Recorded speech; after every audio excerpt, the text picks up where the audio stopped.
cha dunia kinaharibika. Mahali pekee pasipoharibika ni mbinguni.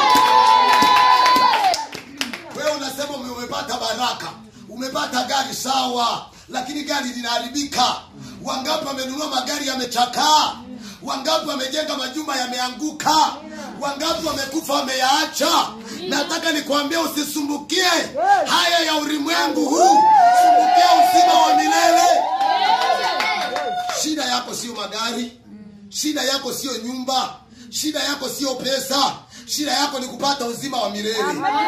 Sio vitu vya duniani vinavyopita. Shida yako lionayo ambao unatakiwa usaidiwe ni upate uzima wa milele. Haleluya. Uzima wa milele ndio Yesu alicholeta. Ukikutana mhubiri ya kuhubiria habari za uzima wa milele, kila ukienda umerogwa. Na wewe unasema nimerogwa. Na kila ukikanyaga hapo umerogwa. Ulienda kwa nabii fulani akakwambia umerogwa. Ukaenda kwa mwingine akakwambia umerogwa. Sasa wamekuwa watano wanakuambia umerogwa. Maana yake hakuna aliyekuombea. Ule uchawi ukatoka ndani yako. Njoo kwa Yesu Kristo. Yesu ataondoa uchawi wote. Amen. Watu tunazunguka kila siku. Kila mahali unapoenda wanakuambia umerogwa. Kwa nini usiachane nao watu? Masomo yetu mwanao nje. Bwana Yesu asifiwe. Haleluya. Bwana Yesu apewe sifa. Kwa hiyo manabii wamejazana, lakini dhambi watu hawaachi. Kwa nini hawaachi dhambi? Hawaachi dhambi kwa sababu injili wanayohubiriwa sio injili ya kuponya. Roho zao hazijapona. Mtu asipopona roho yake, usifikiri atapona kimwili. Ili mtu aweze kubadilika, ili mtu aweze kugeuka, lazima roho yake ipone. Amen. Uponyaji wa kweli unaanzia rohoni.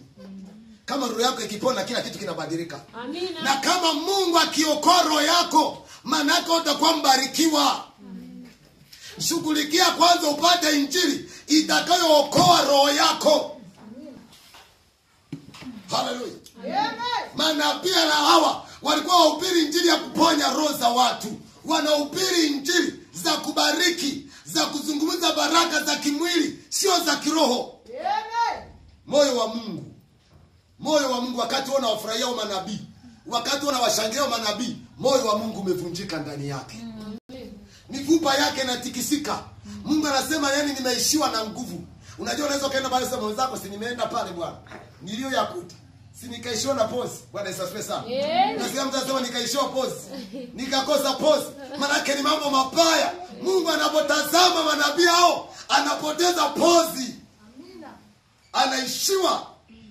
Sasa nimekuwa kama mtu aliyeshindwa na divai, aliyelemewa na kileo. Unajua mtu aliyelemewa na kileo hata kuinuka hana uwezo.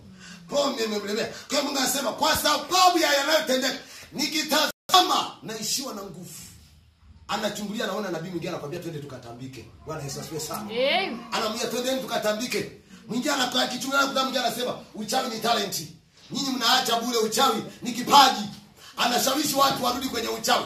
Na watu wako amina, amina. Mungu anaishiwa na nguvu.